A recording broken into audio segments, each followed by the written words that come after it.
Hello, welcome here, everyone. My name is Joshua Noel. I'm going to be your MC for this event. I am a volunteer student with Power to Change, which is one of the Christian clubs on campus. Power to Change is a Christian club that longs for the day when no student graduates without engaging in the life-changing message of Jesus Christ. Over this weekend, we've been partnering with a ministry called RZIM, or Ravi Zacharias International Ministries. They're a ministry that enjoys engaging people in conversations about the big questions of life. This event tonight is being recorded. We do have cameras in this room, and we can expect to see that video posted on the Power to Change Facebook page over the next couple weeks. So if you go on Facebook and you can search Power to Change, you should be able to find the page, and you can expect that to be posted sometime soon. In conjunction with this event and some of the others that occurred this afternoon, there's another event going on tomorrow morning. The Ahmadiyya Muslim community, the Muslims who believe the Messiah has come, is hosting an event at their mosque. It is at the corner of Highway 16 and Boychuk Drive near the new Costco. That event's going to be at 10:30 a.m. And so if you're free tomorrow morning at 10:30 a.m., we would encourage you to join us there as well. If I could get my volunteers now to hand out the comment cards. As they're going along through the aisles, they're giving you these little square pieces of paper. On it, you'll see spaces for personal information and your comments and questions about the event. If you're willing to, you would please fill those out and then just leave them on your desk or your chair when you leave the event, and we'll run around between the chairs and pick up those comment cards. So for today's event, the format is going to be that each of our panelists will be asked a question. There will be 3 questions, and each panelist will be given 3 minutes per question to answer. The questions that will be asked are, firstly, who am I and why am I here? The second question is, why is there evil, pain, and suffering? The third question is, what does it mean to be a moral person, and how does that influence my destiny or eternity? So those are our 3 questions. After we've answered those 3 questions from each of our panelists, each panelist will be given 10 minutes to appeal to you as to why you should accept or join them in their worldview. After that, we'll move into a time of questions and answers, which will involve audience participation. Our panelists are Randy Tyson on the far left, give us a wave, and Suresh Kalagyanam, and the second from the left, Dr. Joel Schindel, and Abdu Murray. We'll start with Randy Tyson. Randy Tyson received his Bachelor of Science and Master's degrees from the University of Saskatchewan, as well as a PhD from the University of Manitoba. From Winnipeg, he journeyed to Calgary and continued research into the effects of stroke on brain metabolism at the University of Calgary. He was recruited to become a Research Council officer at the National Research Council of Canada for a decade and is currently involved in medical device development with the Alberta Health Services. He hosts a bi-weekly podcast called The Legion of Reason Diversion, wherein he and his co-hosts discuss topics skeptical, including the intersection of religion and society. Next in line, Suresh Kalagyanam is an associate professor in the Edwards School of Business, which, by the way, is the best college on campus. He believes in the philosophy that teaching and research are the best way to learn. He took to reading about the Hindu philosophy about 18 years ago and decided very quickly thereafter to share his knowledge with his children. He has been doing this at the Hindu temple in Saskatoon for over 10 years. He's also shared his knowledge with high school students in Saskatoon for the same period of time. More recently, he has started exploring the application of various elements of the Hindu philosophy to management. He has published 3 papers to date and continues to present at conferences on this theme. He has been associated with the local Hindu temple in a variety of ways over the past 15 years. Along with his wife, Viji, he is currently enrolled in an online course on the foundations of Vedanta in an effort to continue his learning journey, which focuses on the philosophy derived from scriptures known as the Vedas and the acceptance of the non-dual eternal truth. He and his wife have 2 adult children, both graduates of this university, and currently employed in their respective professions in the province. Next in line, we have Joel Schindel. He is also a practicing rural family physician who has a special interest in rural healthcare models as they pertain to Indigenous people, and has a professional interest in distributive medical education. He has been a guest speaker for the College of Medicine, School of Public Health, and the College of Arts and Science at many interfaith and intercommunity events. Dr. Schindel is also happily married and a father of 4. In his free time, he enjoys sports such as golf and basketball, as well as spending time with family in Saskatchewan's beautiful north. Next in line, we have Abdu Murray. Abdu Murray is North American director with Ravi Zacharias International Ministries. He's the author of several books, including The Grand Central Question, answering the critical concerns of the major worldviews. He's also preparing to release a brand new book in the spring. For most of his life, Abdu was a proud Muslim who studied the Quran and Islam. After a 9-year investigation into the historical, philosophical, and scientific underpinnings of the major world religions and views, Abdu discovered that the historic Christian faith can answer the questions of the mind and the longings of the heart. He has an arduous travel schedule which takes him all around the globe and across much of Canada, speaking to diverse international audiences and participating in dialogues with varying worldviews. Abdu holds a degree in psychology from the University of Michigan and earned his law degree from the University of Michigan Law School. As an attorney, Abdu was named several times in Best Lawyers in America and Michigan Super Lawyer. Abdu lives in the Detroit area with his wife and their 3 children. So those are our panelists for tonight. Let's give them a warm welcome.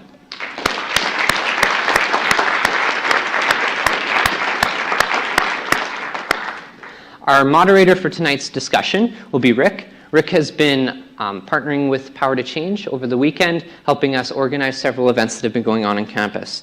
And so without further ado, I'll hand it over to Rick and we'll begin this panel.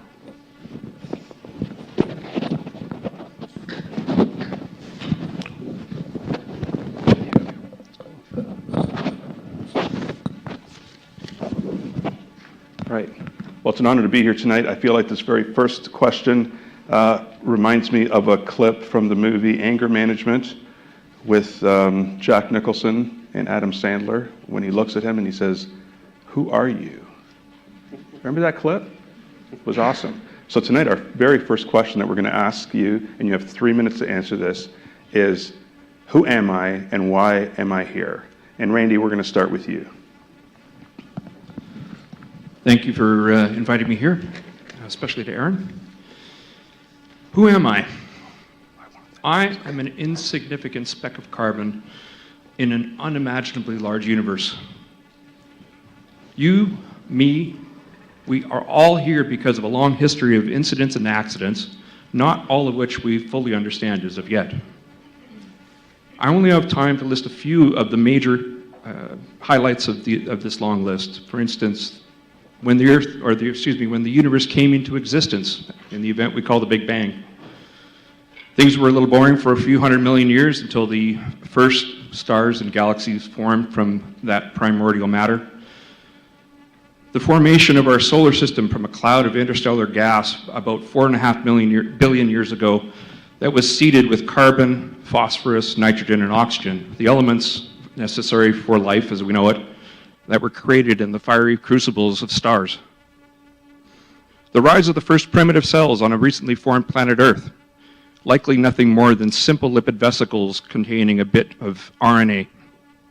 The upgrade from the RNA world to the DNA world we know today, which allowed a much greater amount of information to be stored in DNA and a much more efficient transfer to the next generation.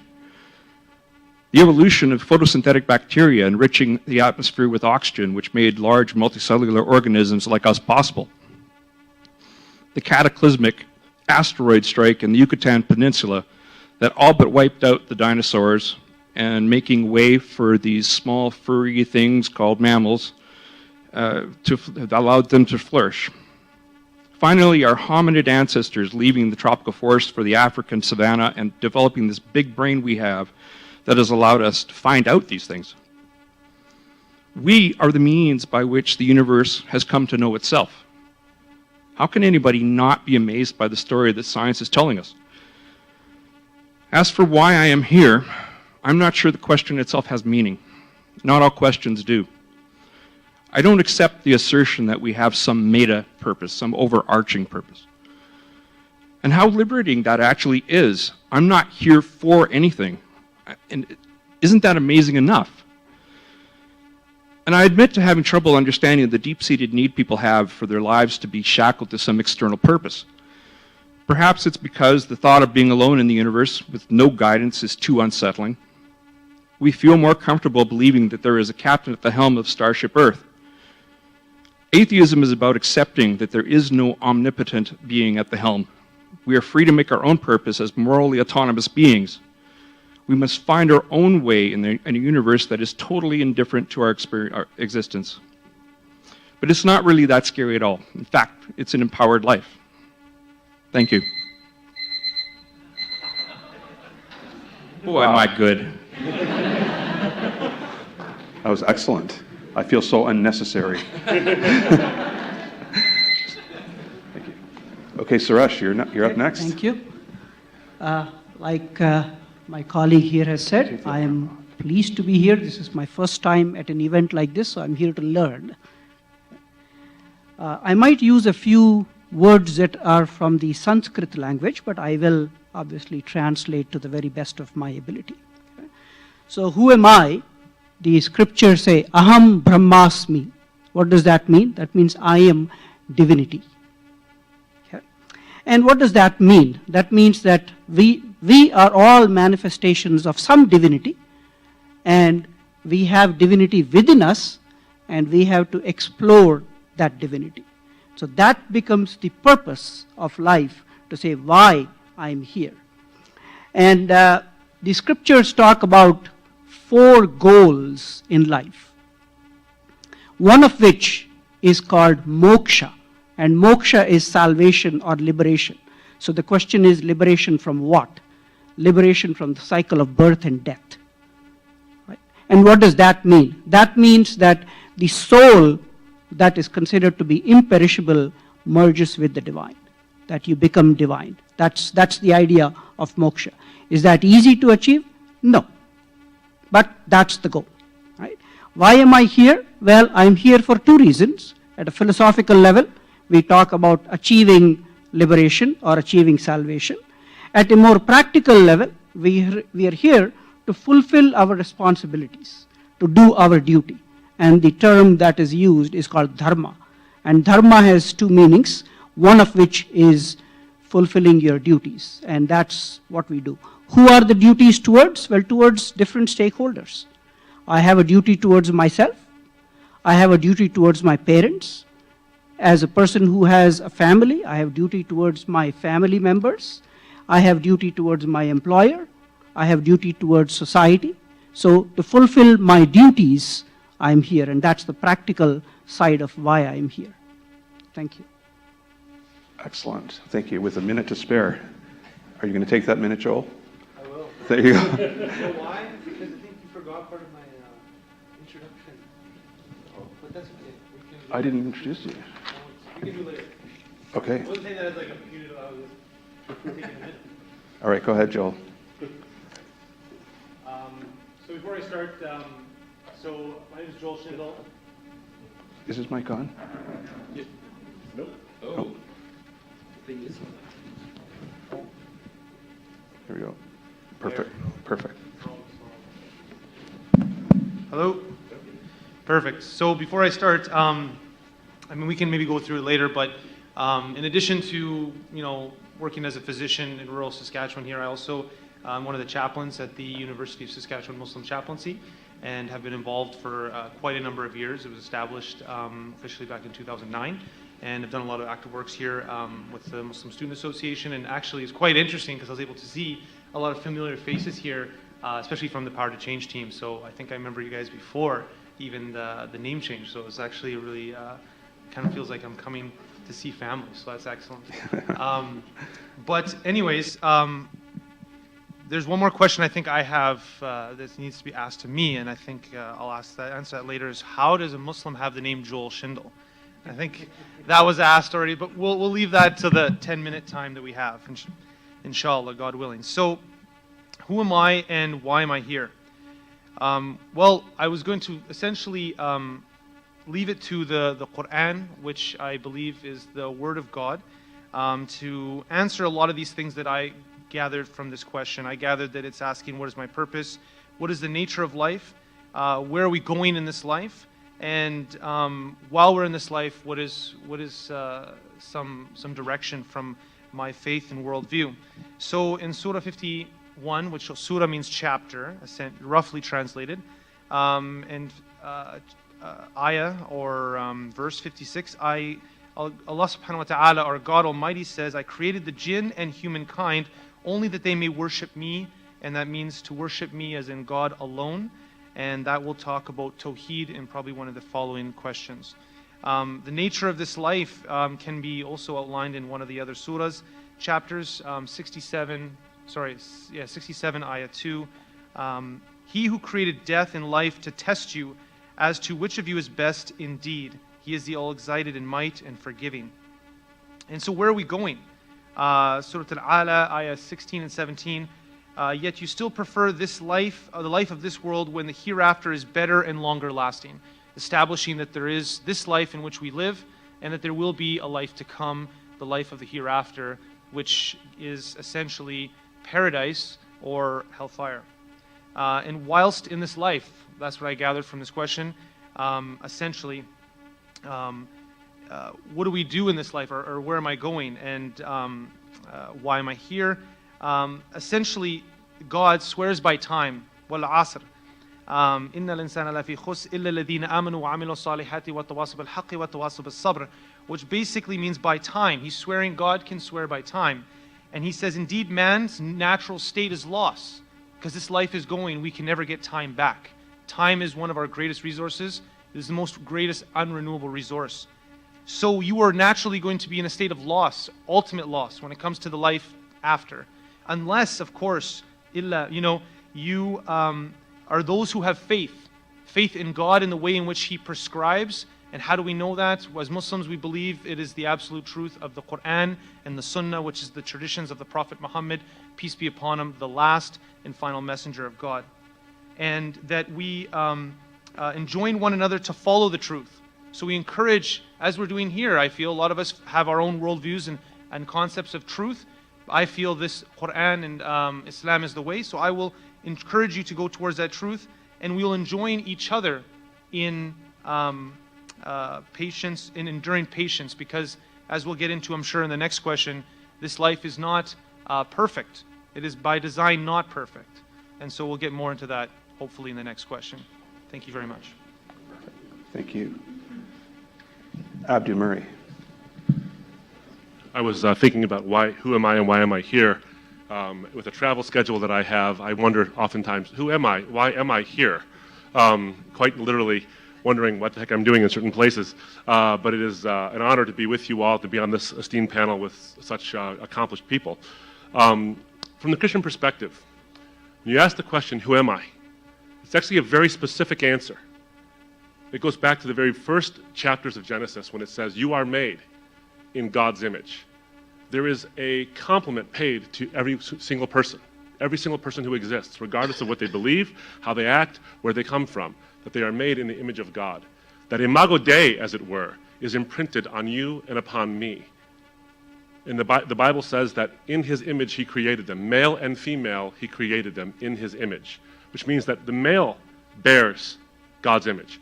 The female bears God's image. In their maleness and in their femaleness, there's an equality there that is enjoined in the very opening chapters of the Bible itself. So I am created in God's image, which means that I have something about me as a human being that categorizes me as something higher than animals. And of course, we know this scientifically. Of course, we have capacities that the animals simply just don't have. But there are things about me, things about you as a human being that are not just, I believe, evolutionarily sort of emergent properties. There are properties about you and about me that aren't actually helpful to evolution. For example, the fact that you wonder, that you care about whether and what the stars are made out of, that you and I wonder what the rings of Saturn actually are made out of and the speed at which they rotate. These are not going to help you find food. They're not going to help you find a mate. But these are things that are capacities within us that cause us to wonder, because there's something about us that seeks some kind of coherence in the universe. But there's something else about us that I think is uniquely human. And the Bible actually talks about this, not in relationship to humanity, but in relationship to God Himself. You and I are incurably relational beings. We're not social animals in the sense like ants that hoard together and for safety and for food and for whatever other kind of functions, or bats or whatever. There's something about us that has actual social interaction that goes beyond simple survival. There is something about us that craves real, honest, true relationship. You are the effect, and there is a cause to you and to me. If you are the effect and you are an incurably relational being, then you reflect something of the cause, a being who defines relationality. Why do you look for relationship? Why do I? Why are we here? That is the main goal. You know, when you really think about meaning of life questions, you always think about these pictures like Forrest Gump running across America 2 or 3 times, and as he runs longer and longer, for some reason long distances or high mountains gets you the answer to the meaning of life. And his beard grows longer and longer. And when he finally is told what the meaning of life is, he says, I just felt like running. It's sort of anticlimactic. We don't know the meaning of life question. Why are we here? And the answer is found in what you are. You're a relational being, but you are a reflection of the being who himself is relational. You, as the effect, reflect the cause, who is one in his nature and 3 in his persons, one God who exists in eternal relationship, Father, Son, Holy Spirit. Why are you here? You are here for that relationship. The chief end of man is to glorify God and delight in his presence forever. Time. Thank you. Well, I think next one we have the real easy question. And again, I think, Randy, we're going to start with you on why is there evil and pain and suffering? Well, let's first speak to why there are natural disasters, what's sometimes called natural evil. The answer to why there's this source of pain and suffering happens is pretty simple. The universe is a dangerous place. It almost seems like it's trying to kill us at times. But there's no intent, no malice, it's just physics. You know, why are there hurricanes? Because the oceans receive energy from the sun. Why are there earthquakes? Why are there tsunamis that can kill hundreds of thousands of people? It's because the Earth is geologically active, and some of this activity manifests itself in earthquakes, both terrestrial or oceanic. It's nothing personal. So the only planet life began on that we know of the one place in an astonishingly enormous universe, it's hard to say, conducive to life as we know it, is a dangerous place. In our ignorance, we once attributed these events to the anger of the gods, but because of science, we know better now. We can use this understanding of the forces of nature to predict the paths of hurricanes. We can monitor oceanic seismic activity so we can warn of impending tsunamis, improve building codes in earthquake zones. There is no evidence of any deity that is going to intercede with the forces of nature on our behalf. Quite the opposite, if anything. It's the pain and suffering we inflict knowingly and willingly on each other that is the most concerning, and that is 100% preventable. Our tribalistic nature fosters what was once an advantageous adaptation, but now is problematic, the us versus them division because of cultural, religious, or political differences. Tribalism is in our very language. You're a Baptist, he's a Jew, she's a Sikh, that kind of thing. And here's an example of what this can lead to. It's a little more personal. A UBC study from 2012 showed that when it comes to who people trust, we atheists are at the bottom of the list. We rated lower than rapists. Let that sink in for a second. And I can tell you that there's nothing that can unite a room full of religious people than when an atheist walks in the room. So I am the elephant in this room right now. But all joking aside, the consequences for those who leave the religion they grew up with can be devastating. This can range from being cut off from your social network, friends and family, a process which actually has a name in some religions called disfellowship, to losing one's life as a number of ex-Muslims have in the streets of Dhaka, murdered by machete-wielding mobs. Since his conviction in 2012, Raif Badawi has languished in a Saudi prison after being sentenced to 1,000 lashes and 10 years imprisonment, all because he dared to write about his atheism. I don't know about you, but that ain't right. In fact, there are 13 nations in the world that punish apostasy, leaving of one's religion, with the death penalty. That includes Saudi Arabia, a country which has called atheists terrorists. As a secular humanist, I believe we're all members of one tribe. Humanity is my tribe. Thank you. Thank you. Suresh. Thank you. So I started off with the answer to the question, who am I? And we said, aham brahmasmi, which is that I'm divine, and I'm manifestation of that divinity. So now what does that mean? What are some basic qualities? And I'll just talk about 5, although there could be a longer list. Okay? And these 5 are Satya, truth; Dharma, righteousness; Satya, Dharma, Shanti, peace; Prema, love; Ahimsa, non-violence. If this prevailed, if these 5 qualities prevailed in every human being on earth, why should we have evil? Man-made evil. I'm not talking about natural disasters here. I'm talking about man-made evil or woman-made evil. But when we lack those, and instead when we embrace undesirable qualities such as kama, krodha, moha, lobha, ahankara. Those are 5 undesirable qualities. What are they? Kama is lust. Krodha is anger. Moha, attachment. Lobha, greed. Ahankara, ego. Let's think about these 5 undesirable qualities for a minute. When we have lust is what probably leads to sexual violence, right? Domestic violence. Krodha, anger, leads to a lot of problems, right? Leads to a lot of problems, including mass shootings and things like that. We know of incidents where people out of anger, because of a system they are in or because of somebody that they are angry with, goes about doing things that are undesirable. And you and I have probably done that too in our lives. I know I have. And when I was angry, when I was much younger and much stupider, and when I used to be angry at my dad, I knew I could not go take out my anger on him. So what did I do? I actually used to hit the wall, hit the doors, and who did it hurt? It hurt me. Right? But I was stupid. I didn't even realize that. Right? Similarly, when you talk about attachment towards a person, attachment towards a thing, well, that leads you to do things again that are undesirable. Right? And the worst is greed, and even worse is ego, because ego can manifest itself in so many different ways.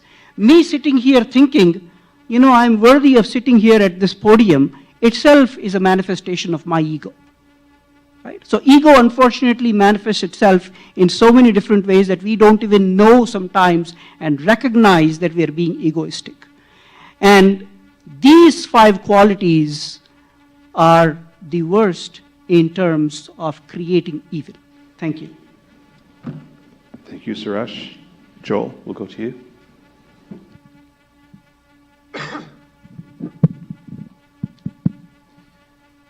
Okay, so why is there evil, pain, and suffering? Well, I guess before we kind of get into right into that question, I had left the last question with talking about the purpose of why we were created according to the Islamic worldview, and that God said He created us and jinn, which are another creation, in order to worship Him alone, and that is in a sense called Tawheed. And Tawheed is essentially understanding the oneness of God. Loosely translated, Tawheed can be to differentiate between that is what is divine from the created.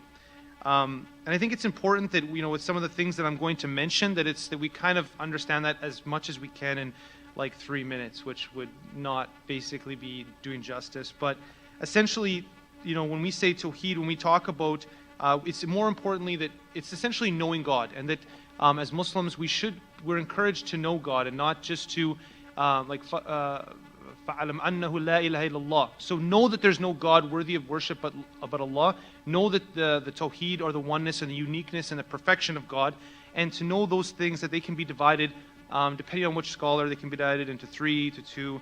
But I'll, for simplicity, put it as, you know, the uniqueness and perfectness of His Lordship. So He's a provider, He's the sustainer. Know the uniqueness in how God is perfect in deserving of worship. There's no other gods but God. There's only one God. And so He's the only one who has the ability to create. And the next is to His perfectness in His attributes and His names. So that, for example, He is Ar-Rahman, Ar-Rahim, so the most merciful, Al-Ghafur, the most forgiving. So these are, again, qualities that we may say, well, people can have these qualities, but God has it in a perfect sense.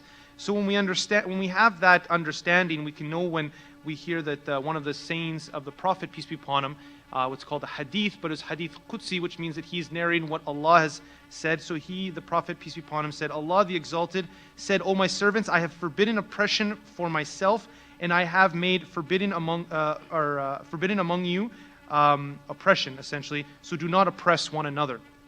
And so we know that when God has made something as part of Tawheed, he has forbidden himself of something, then we assert the opposite. So if he cannot make oppression, he would therefore be the most just. And again, justice in the most perfect sense. And so we know that whatever is happening to us, number one, his knowledge is perfect, so he's aware of everything. And that gives us comfort as Muslims to know that whatever is coming to us, God is aware of it. We are not alone. But these things are happening, they're happening for a reason. And this life has never been guaranteed to be perfect. It's by design not perfect. So to expect it to be perfect is not, in our worldview, correct. And that we go in the one ayah, or one verse, and we will surely test you with something of fear and hunger and loss of wealth and lives and fruits, but give glad tidings to the patient, who when disaster strikes them, they say, indeed we belong to Allah, and indeed to Him we will return. Those are the ones whom are blessings from their Lord and mercy, and it is those who will be rightly guided. And when we talk about a lot of the things that occur, practically there is this kind of things. There are evils out there. There are people who do bad things. A lot of that stems from injustice. Once you have justice, you will be therefore able to have the byproducts of peace and all these sorts of things that would be opposite to that. Thank you. Thank you. All right, Abdu, on the topic of evil, pain, and suffering. Okay, problem of evil, 3 minutes. 3 minutes. It's I appreciate the way everyone's really tried to summarize what amounts to a very thorny issue in a very short period of time. What's interesting about the question of evil, pain, and suffering is it's always asked, as my colleague Ravi Zachariah says, it's always asked either about a person or by a person. So the very idea that evil is actually a category you can speak of speaks to the idea that we are somehow, there's a dignity to humanity. It's not just a matter of convenience. You know, lions don't think about whether or not there's evil in the world. Apes don't wonder about evil and suffering. They just kind of exist. But we have this capacity, which speaks to what I was speaking about before. It's not just a cerebral capacity. I think there's a moral recognition that the universe, something's wrong with the way the world actually is. And it's not just an inconvenience. It's not that the world is inconveniently made. It's that it is something wrong with it. There's actually a morality. Now, I think that is what the Christian perspective, and I think a theistic perspective in general, but a Christian perspective in particular, can speak to the idea of the existence of evil. We take a look at someone like Richard Dawkins, for example, who has made the statement, and I think this is relatively a fair sentiment, when he says, the universe we observe has precisely the properties we should expect if there is, at bottom, no design, no purpose, no good, no evil, nothing but blind, pitiless indifference. If that's the case, if there is no good and no evil, then the question only makes sense about evil as a moral category in a theistic framework. And so from the Christian perspective, why is there evil? Is because there actually exists moral realism within the world, and that is founded upon the existence of a moral agent who is the objective moral agent, the one in whom all morality is seated and from what proceeds, which is God himself. Now, why is there suffering and evil in the world? Let me just say this to you. I would never deign to tell you whatever pain and suffering you've experienced in your life, I know the answer to it. I don't. It might come evident to you at some point in your life. It might not. I would never tell you I know what the answer is. Why does it exist in our lives? And it's simply this. The purpose I spoke about was that you were created for relationship. God walked and talked with Adam and Eve in the cool of the day of the garden. We were meant to be with God. The problem with our inherent wrong, the thing that we do wrong, is that we don't want to be with God. We want to be God. So we want that autonomy. And so sin and the result of what's happened in our life is the violation of purpose. The natural consequence of the violation of your and my purpose, which is to be with God, is that there would be that separation that we, in fact, have chosen. Not you individually on every single day, but when you choose your own way, that's what ends up happening. It's inherent in us. It's suffering that we've caused and that we've been inflicted upon by others. No one really needs a whole lot of evidence to know that human beings are rotten to each other. 24-hour news is one of the worst inventions of the past 30 years. But if you want evidence that human beings are in desperate need of someone to save them who's not them, All you need to do is turn on your device and you'll find ample evidence of that, no matter what your worldview happens to be. People who are religious act extremely awful to those who are not. Those who are not act extremely awful to those who are. That is a moral thing. And that, I think, is actually seated and can be found to be rationally defensible, that evil exists and suffering is something we should deal with in a Christian worldview. Thank you. I think we'll keep the same order going for this next question. And the question here is, what does it mean to be a moral person? And does that influence my destiny? Go ahead, Randy. Where do atheists get their morality? Boy, if I had $1. Atheism isn't a system of ethics. It isn't a way of looking at the world. It's simply a position on a particular claim. That's it. So how does an atheist determine what is moral? Many of us who are atheists subscribe to what is called secular humanism. Secular humanism seeks to develop ethics through reason rather than dogma. We look at the benefit or harm of an action in its context rather than robotically obeying a set of rules. We use our innate senses of empathy, compassion, and fairness, which evolution honed to varying degrees in most social animal species. Secular humanists also believe science can aid in our search for what is ethical. The fundamental freedoms we enjoy didn't come from religious thought. They arose in spite of religion. The concepts of liberty, freedom of belief and speech, modern governance, tolerance, the separation of church and state, which, by the way, protects all of us, religious or not, stemmed from philosophical thought in the period we know as the Enlightenment. As a secular humanist, I believe we can be good and ethical without the need for any deity. The problem with claiming that God is a source of morality was outlined more than 2,000 years ago by Plato in his Euthyphro dilemma. Are morally acts willed by God because they are morally good, or are they morally good acts because they are willed by God? If the latter, then God could change its mind at any time, and divine commands would always be good despite the obvious contradictions. If the former, then God is merely the intermediary, and we can figure out what is morally right on our own. The expectation of being rewarded with an afterlife or the fear of punishment of a hell are bad reasons to be moral. And there are good reasons to be moral. None of us lives in a bubble. Acting in ways which benefit others benefits society, and a better society benefits each of us. We, each of us, want to leave society in better shape than when we entered it. Why? Because the next generation will benefit. This is very much in line with the biological imperative of maturing genes get passed on to the next generation, and it's why we are protective of children, why we want them to have a good future when they set out on their own. As for destiny, I believe the question is asking about what is our ultimate end. Well, one day I will die, having been privileged to live this one life and leave behind a legacy. There is no evidence that anything that can be called me survives the death of my brain. But I will have lived, loved, and been loved by those close to me, at least I hope so. And I will be remembered by them after I cease to be, whether or not I'm loved or not. It is just one and only life that we truly know exists, no matter how fervently we may believe otherwise. For me, an atheist, it makes my short time here all that more precious, and I'd like to leave it better than when I entered it, as a result of my actions. I don't focus on death. I focus on life and living it. Thank you so much, Randy. Suresh. I introduced the word dharma earlier, and I said, well, dharma in terms of a practical sense is duty or responsibility. But dharma has a very philosophical tone to it as well. And the whole notion of morality in the Hindu or the Vedantic philosophy is really being a dharmic person, meaning having the qualities of dharma. What are they, right? So in a very, if I were to use one word, that would be righteousness. Some other words that come to mind would be, well, integrity, ethics, right? Those are some modern words that we use. And you know, we talk about business ethics as well, as Josh here would probably know about, right? And some friends in accounting world would know about as well. Okay?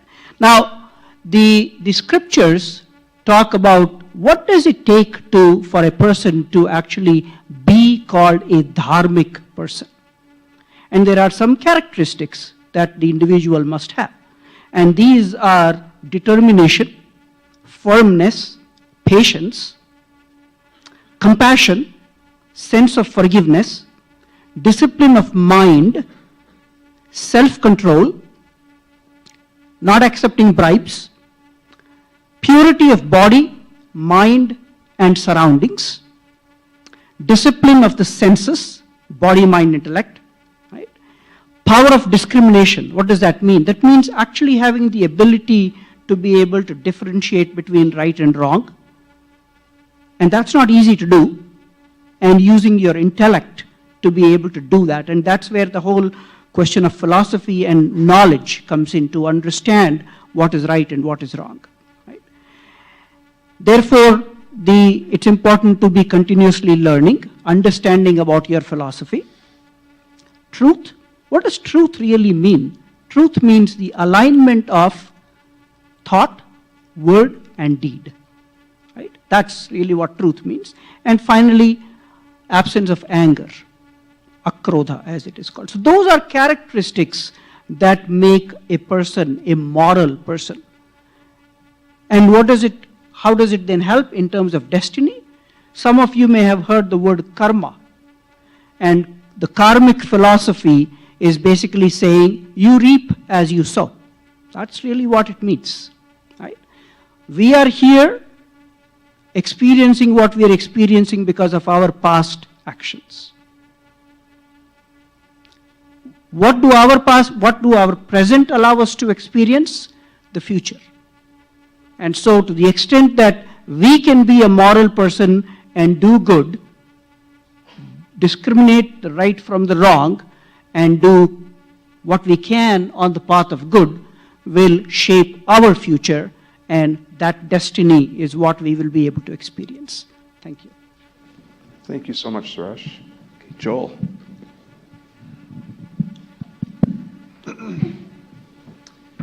So, this is a really great question, actually, because, especially for myself as a Muslim, when we talk about character, being a moral person, I think of character, and there's a couple words. There's akhlaq and adab, so it's kind of like the mannerism and one's character. So how one deals with others, with God, with inanimate, even like resources that are available to them. And this is very paramount in Islam, to the extent that when it comes to talking about the Day of Judgment, and it talks about our mizan, or our scales, in terms of when our deeds, good and bad, will be weighed. One of the heaviest things on the Day of Judgment, outside of an appropriate testament of faith, would be good character. And so, of course, being a moral person, I feel that it's important that you have upstanding character. And I think that for us as Muslims, we believe that that would be a moral character, based upon the teachings of Islam, which would be, of course, the two major sources of which are the Quran and the Sunnah of the Prophet Muhammad, peace be upon him. But more importantly, we need to also realize that it's deeper than that. And I think that a lot of times, in terms of this day's society, we have a very superficial, kind of outlook on life in a lot of ways, just because of social media and a lot of these things, and because we can perceive or present ourselves in one way when the reality is otherwise. And so our character, we must be sincere in that. We must be consistent in that. It must be something that is, you do it whether you're being seen or not. And then again, another level is that you have the proper intention. And so that goes into the next question, or the next part of the question, where it's like, how does this influence my destiny? Well, we have to talk, this to me puts me that there's this life, so you can be a moral person. I feel that many of us there's a lot of commonalities between different worldviews. I believe that the perfect way in which to try to attain that as an imperfect being, as a human, is Islam. And that I think that because it serves you to be moral in this life and attain the life to come. And so that itself is complete and, of course, in my opinion, better to have both. And so, but it requires you to have, of course, to start with, in my opinion, it'll influence your destiny which will either be paradise or hellfire, by if you are someone who is sincerely looking and searching for God and worshiping Him as He wishes to be, as He has prescribed for us to do, and choose a life according to that, and to maintain a correct intention, that is to do it for the sake of God, and that will allow you to have a true moral character and influence your destiny, hopefully so that you can attain the everlasting life of paradise. Thank you. Thank you. Abdu. This is an excellently worded question, by the way. What does it mean to be a moral person? It goes back to that, what are you? That question about how we got here and all these things, I think, answers every other question, or at least influences them. What it means to be a person, as opposed to just a chemical mechanism that responds to sort of external stimuli. A study was done very recently about free will. When people started to lose their idea that they actually had free will, when they did that, they actually started to act more immorally. They would say, well, there's no accountability. I'm just responding to the external stimuli, and they would actually begin to do things that were actually, like they would cheat more readily on a test or whatever it might be. It's interesting that when we lose that sense of accountability, there begins to be that sense in which, well, maybe morality doesn't exist at all. For the Christian, the idea of being a moral person means that every human being, whether they're a Christian, whether they're a Muslim, whether they're a Hindu, whether they're an atheist, can actually act morally. And I know plenty of people from every worldview, whether it's a non-theistic worldview, whether it's an atheistic worldview, whether it's a Christian or a monotheistic worldview, who acts extremely morally. The question for the Christian has never been, can you be a non-Christian and be moral? The question is, does morality actually exist? Or do we do things for survival? Is it a survival mechanism? Are the actions of a spider in doing what it does moral, or are they just help for survival? We do things because in the Christian worldview, they're actually moral. And this gives something to you and to me that I think is an inherent dignity and echoes a little bit of what my Muslim brother just said. This life and the next actually matter. And here in the Christian worldview, there's a specific way, is that the actions you have today echo not only into the 70 plus years you'll have in this life, but they echo into eternity. Your moral choices matter in a way that actually transcends time. And the cross, the very idea that you have incurred a debt to God by virtue of your rebellion against Him, against that purpose for which you were made, to be with God, the fact that Jesus Himself says, I will bear the punishment that you have incurred if you will just accept that, means something. It means that your moral choices really matter. The cross is the ultimate dignification of your choices. Your choices are so important. They're not just temporal. They actually affect the Almighty. And something has to be done about it. And because your choices matter, He cannot just overlook those. But because you matter, He cannot just let you suffer the penalty. And so He takes justice, He takes mercy, and He merges them at the cross. To be a moral person is to recognize, essentially, that there is a morality objective and outside of your own opinion, and that the morality exists to not only judge your shortcomings, but also to vouchsafe your sacredness as a human being, and that your choices matter into eternity. Mother Teresa and Adolf Hitler don't have the same destiny, because their choices in this life have mattered so much that they've echoed into eternity. And I think that's the key to what being a moral person is. It's recognizing who you were created to be and how that can, in fact, be redeemed. And that's what the Christian message is about. Thank you so much. I actually want to thank you guys for answering such difficult questions in the limited amount of time you had. Can we give them a mid-debate kind of applause? That'd be excellent.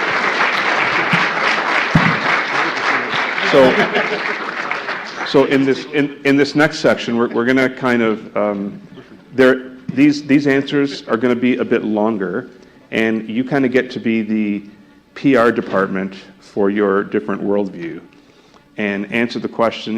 You are an atheist, a Hindu, a Muslim, a Christian.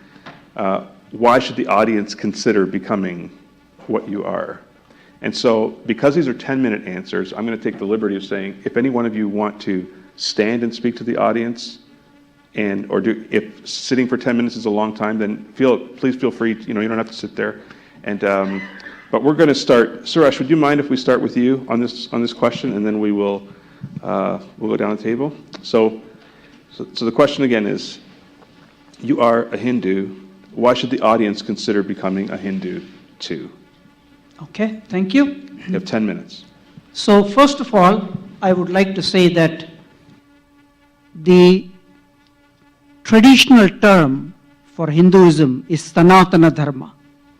What does that mean? Sanatana Dharma simply means eternal duty. Meaning you perform basically the duties that you are required to perform. That's what it means. And Sanatana Dharma also means that you're just basically worshipping nature and you're just carrying on doing your duties. Right? So where does the notion of God come? So there are two different views. Right?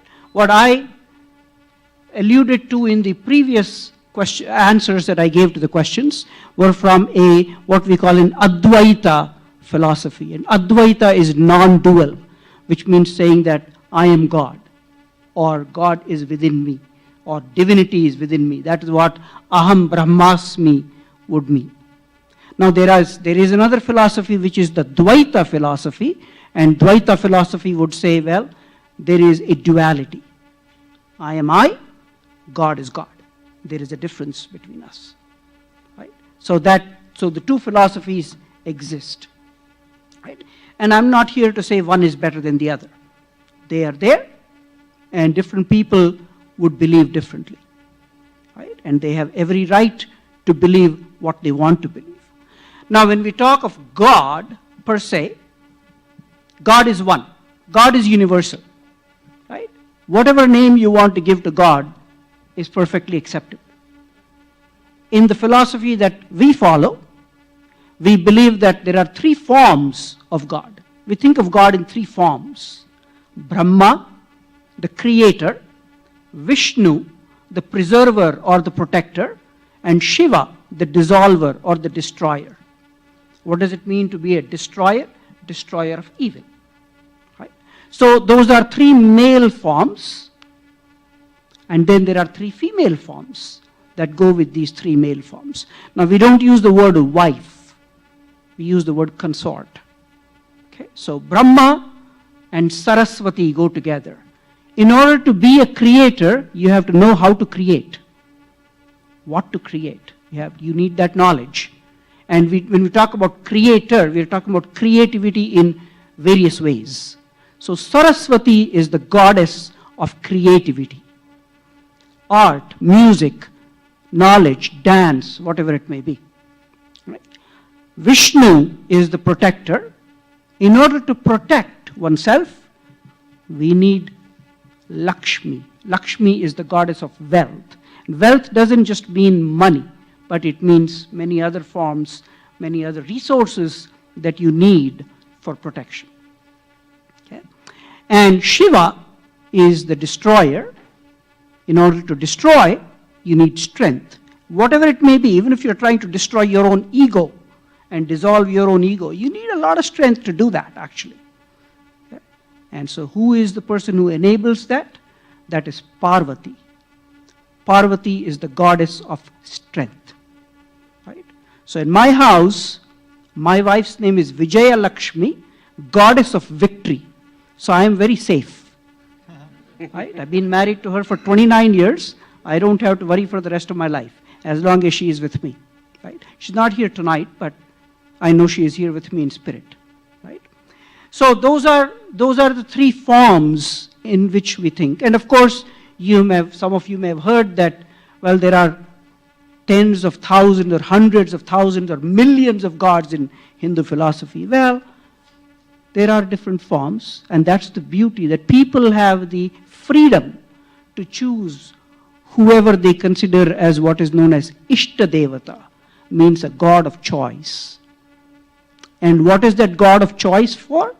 Just for you to focus and say that when I need strength, I focus my attention to one rather than to the myriad of possible forms of God. Right? That's the notion of Ishta Devata. Okay?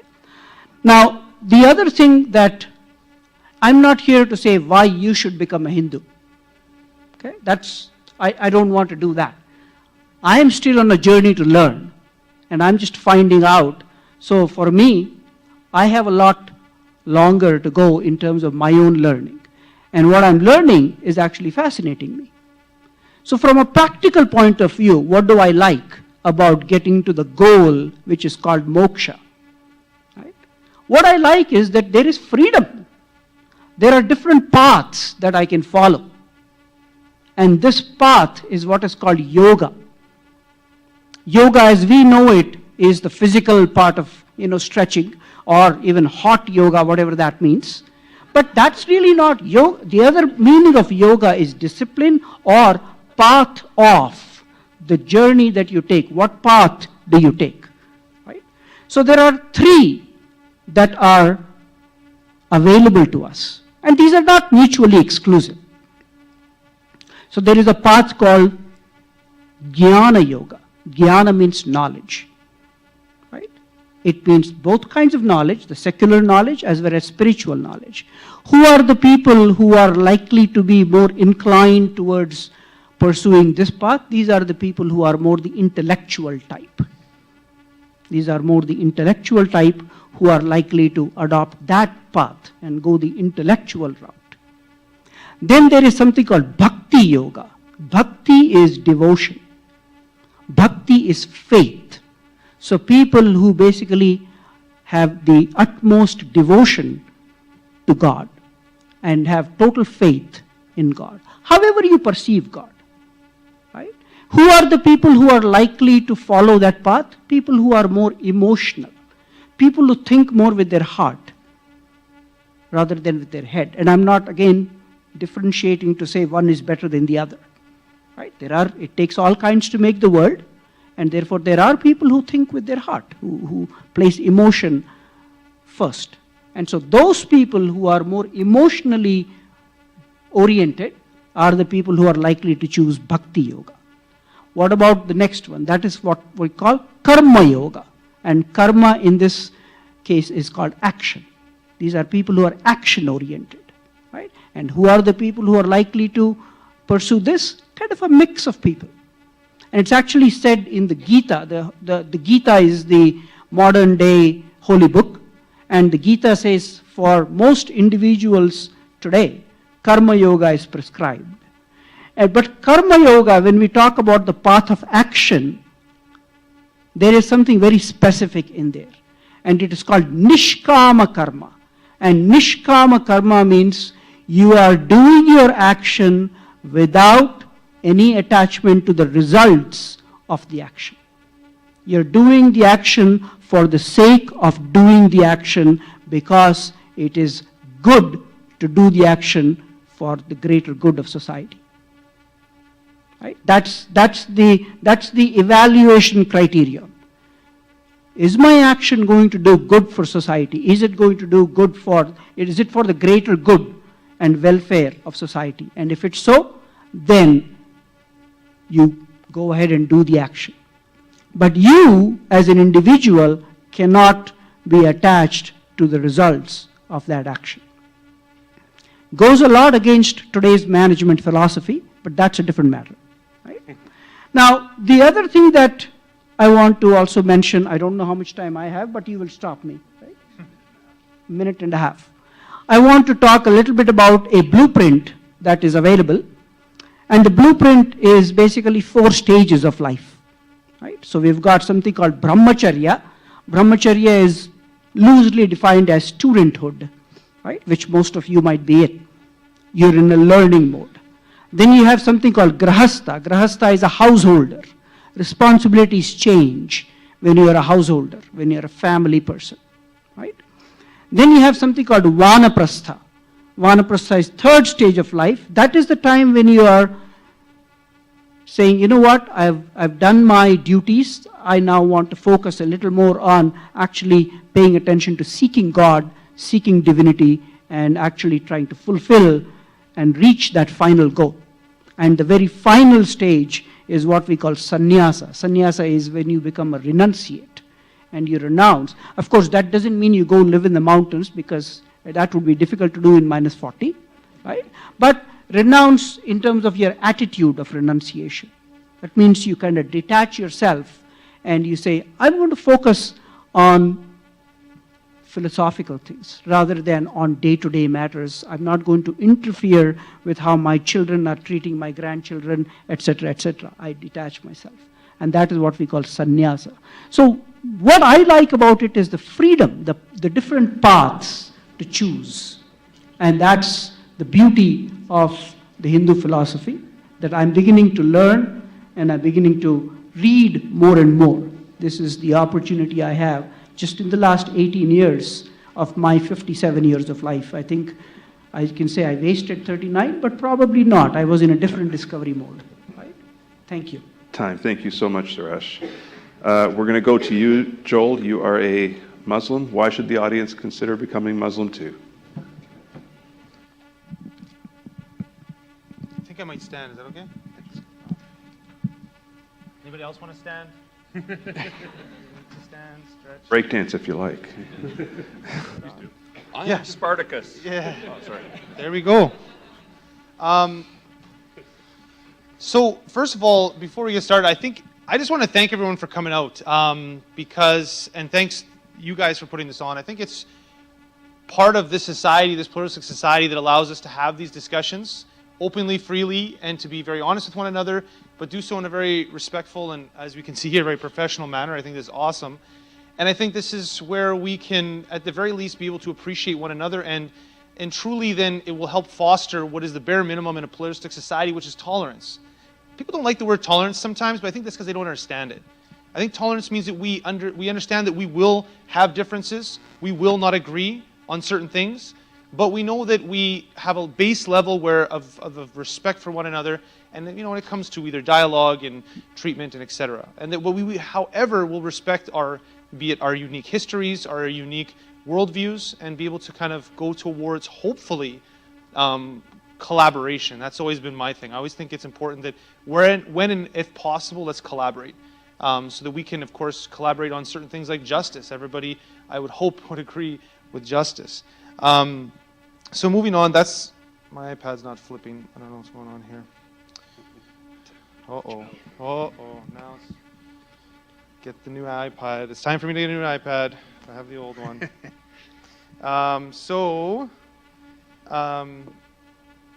There we go. And I think that it's important that you guys are coming here. I think it also allows you to challenge yourself, because you're going to hear things, or you probably have heard things that are different from what you believe. So who here is from a faith community? Can I ask everybody to raise their hand if they're from they ascribe to a certain faith?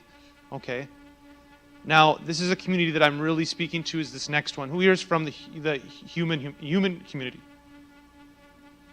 Less people. That's weird. I was not expecting that. The human community? Are you guys from the human community? I am. I don't know. Okay, good. That's like a weird question. Probably never been asked. I was being tricky. It's like, do I put my hand up or do I not put my hand up? The reason why is because that's going to come into a certain part of my point here right away. But I think that it's important that when we come to challenge, we come for the same reasons and the questions that the speakers, or that the organizers of Power to Change here have kind of posed to me, which was like, knowing the basics of what are the basics of your faith? Ultimately, why did you choose this, or what's your why? What's your reason? And ultimately, why should someone consider this? And so I think that it's important that we as humans, we understand that these are things we should be able to answer ourselves and be confident in those. Because then that will lead to a more fulfilling life in this life. And so my reason for coming, or why I think you should consider Islam, is not because I'm not here, it's not my job to guide you, it's to force you into something or to convince you necessarily, because it's not in my hands. But I'm here to convey a message. We were prescribed in the Quran to convey the message in wisdom, and to do so in a fair manner, and to have a discussion, and maybe have, where we disagree. But that's all that I've been asked to do. And so that's what I'm here to do, because we've already, as the Prophet Muhammad, peace be upon him, has asked us to love we do not believe until we love for our brothers what we love for ourselves. And that's not just for the Muslims, it's actually expanded to humanity. And that's why I'm asking about who here belongs to to humanity, the human community. Because I'm speaking to you. Because I speak to people who are not just my faith, and I would want the best for you And in my mind, the best thing is not this life, this temporal life, this transient life, but the life to come. So if I wouldn't be a good brother to you in humanity if I didn't want the best for you, according to my worldview. And that's me telling you something that may make you feel uncomfortable. There was someone that I met in the tunnel who we went to high school together. And he said to me, I was talking to him and I was not really talking about like, there's paradise and there's hellfire and stuff. He's like, you know what? I might as well go to the guys who said that if I don't believe, I'm going to go to hell. I was like, whoa. Because he wanted truth. He didn't want something just sugar-coated. And so that stuck with me. It's about being honest and being complete. And that way then we can truly challenge, and then it will either make your faith stronger or you'll have thinking about different things. And so, again, my wish for you is the best of this life, which I can do something to help you with that, because that's within my capability. But the life to come, it's up to you.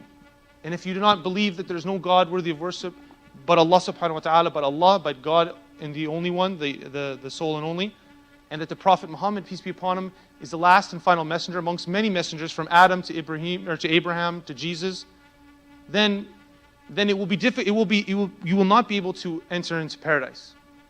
But rather, you first have to have the right view of God and to worship Him in the way He wants to be worshipped, which is prescribed in my worldview as the Quran and the Sunnah. And I say this to my mother, who is not a Muslim. That's where Joel Schindler comes from. That's the answer. My mom is a German-Scottish background, United Christian. Raised me as such, and I believe that was the beginnings. Someone asked me how I became Muslim or what kind of put you towards that direction. I said my mom's teachings. Because my mom taught me to be a moral person. And I think that's why our answer had a lot of similarities. And I told her when I got into medicine, I said, this means nothing to me. What means something to me, Mom? And there's no doctor in my family. My mom raised me on credit. She was the first one in her family to ever go to university. They lived in Sutherland before Sutherland was really Saskatoon. I know that might blow your mind. And my grandfather worked on the railroad. There's a stone house, literally. There's the little house on the prairie. There's a little mosque on the prairie. There's a stone house where half of me came from. And I told my mom, it doesn't matter. I want you to consider Islam as your way of life because I truly believe will get you this life and the next life. But I love her to death, and I love my brothers and sisters in humanity. And you know what? And so I would like and implore you to take a look at this, to challenge yourself, to continue to challenge yourself, and to look into this as your way of life and your worldview. And that, I think I'm hitting the time. 3 minutes left? I'm good. Thanks. Thank you. Thank you so much. All right, well, Abdi, we're going to go to you, and you can sit or stand, do what you like. And All right, I'm going to stand Thank only you. because I'm tired of sitting. So you tell us why we precedent should- has been set. There you go. Well, thank you very much. I also want to just express my gratitude that you even came out today. Friday nights are a weird night to come to an interfaith dialogue and a multi-faith dialogue where we're all expressing different views, whether there's a faith community or not. It's a very strange thing for you to do on a Friday night, so you're all a little weird. But thank you for being here, and thank you for having us. And I want to thank all of you for actually sharing this opportunity with me and hearing what you have to say. I think I would echo something that it's not my job to convince, but it is my job to offer. That's what the gospel actually is. The gospel meaning the idea of the good news. That's what gospel is. It's good news. And so I just tell you the good news, and it's up to you to say yes or to say no. Now, part of that, saying what the good news actually is written for us in the method with which we do it. In Colossians chapter 4, verses 5 and 6, the Apostle Paul says to walk in wisdom toward outsiders. In other words, walk toward those outside of your faith community. Walk in wisdom toward them, making the best use of the time. Now, he doesn't mean be engineer-like in your efficiencies. In fact, he's Middle Eastern, so he definitely doesn't mean use the time wisely. We don't use time wisely. What you saw just now was a minor miracle, that someone with a background that is Eastern finished early. Maybe that's proof that there's God. Maybe that proves it. Yeah, exactly. However, he says, walk in wisdom toward outsiders, making the best use of the time. In other words, find out what they care about and answer the questions address the issues they actually care about, not the issues you want to talk about. Address them. And then he says, always let your speech be gracious as though seasoned with salt, so you may know how you ought to answer each person. He doesn't say how you ought to answer each question, each issue, each controversy, each intellectual curiosity. Paul is very deliberate, and I think this is part of what the Holy Spirit actually inspired him to write. He says how you ought to answer each person. What the goal of a evening like this is, it's not to answer questions. It's actually to answer people. Questions don't need answers. People need answers. Questions are the vehicle by which they ask them. So what I'm hoping is that you've heard from me and from my fellow panelists something that actually answers you, not your questions. Your questions are incidental, but they are an incident by which you get answers. Why do I think the Christian worldview? Why did I become a Christian? From a Muslim background, from a background where I looked at other worldviews. Why that particular way? I think there's a couple of reasons. And let me give you a short story in order to illustrate why. And if some of you heard me speak earlier today, you'll hear the story was unfamiliar to you. To me, I've said it 1,000 times, so it's very familiar to me. A friend of mine who was an agnostic, he characterized himself as an agnostic, but he's probably an atheist, called me up. We were friends in school. I was a Muslim then. He was a Christian. He was an agnostic. He called me up and said, hey, I'm going to be in town on business. Let's go to a dinner and have a good time catching up. And I said, fantastic. I can't wait. Where do you want to go? And he says, well, pick the most expensive restaurant you can in Detroit because I'm on business and this can be a nice expense. I said, if you pay, I'll pray. He said, fantastic, let's do it. So we did it. We got there, we were catching up on various things, and he wanted to know why I became a Christian. And so I was giving him some of the philosophical, scientific, historical, and even existential reasons why. And he was saying, my problem is this, among others, and he listed off a number of problems. And he wasn't being, antagonistic. He was just sharing what he thought. And I enjoy that. He said, one of the things he said was, I have a hard time believing that this God you say exists could possibly exist because you claim he's all good and you claim he's all powerful, yet there is evil and suffering in the world. And if he was all good, he would want to stop it. If he was all powerful, he'd be able to stop it. But he hasn't stopped it. So either he's not all good or he's not all powerful, or more likely, he's just not even there. Now, that's not exactly like dinner conversation, but we had at it. And of course, there's a number of issues on this. Most philosophers will tell you the problem of evil in a logical sense is actually not a problem anymore. It's more of a probabilistic sense. But one of the reasons why I think this can be answered is the idea that if God exists, his existence is not logically incompatible with evil because, one, that actually justifies that there's moral categories, not just conveniences or social constructs. There's moral categories, and those categories include good and evil. Now, God, who knows all things, both past, present, future, and future possible, could allow, not cause, but could allow certain things to happen in this life that could allow for a greater possible good in the future, 5 minutes from now or 40,000 years from now. We just simply aren't in the position to know what those might be. My friend said, no, that's not possible. I said, really, it's not possible? He says, no, how can you tell me that the tsunami that happened in the Indian Ocean in 2004 that killed 250,000 people could possibly result in a greater possible good? How can you tell me that? I said, well, are you telling me it's impossible? He said, yes, it's impossible. I said, well, you're telling me that now you know all the future events, that you have infinite knowledge of the future, and you're using your infinite knowledge of the future to dispel the idea that there's a being who has infinite knowledge of the future. In other words, it's sort of self-defeating. But that's when the whole thing changed, actually. And he looked at me and he said this, how can you possibly tell me that this God you're talking about is both good and valued me or my mother when he let her die of cancer when I was 10? It's the same exact question. But now, the philosophical rubber has met the existential road. And it's not a matter of theory anymore. How do you answer something like that? I think from the Christian perspective, all these things come together. I think, why be a Christian? I think because if you look at the gospel message, it actually gives substance to the idea of humanism. That you are not just an exceptionally gifted chimp. You and I are more than that. You are truly something like that. And someone like Raymond Tallis, for example, in his excellent book, he's an atheist, by the way, an excellent book called Aping Mankind, where he spends 347 pages debunking any naturalistic explanation for why we have the consciousness we have. He says, you might be disappointed to know that I will not give you an answer because no one has one as to why we are moral and why we are even conscious to the degree we are. And this is not a Christian talking. He is a humanist. And he says that he finds himself strangely defending what he called the old one, meaning God. Not because he actually believes God exists, but because somehow there's an affinity to this idea that you are human and you are valuable. For those of us who are looking for that release from pain and a cycle of pain and a cycle of illusion, there is the cross that says that that cycle will end. This life will end, but there is something to come, and it isn't a matter of you having to pay off again. It's a matter of it being paid for you. And so suffering will come to an end.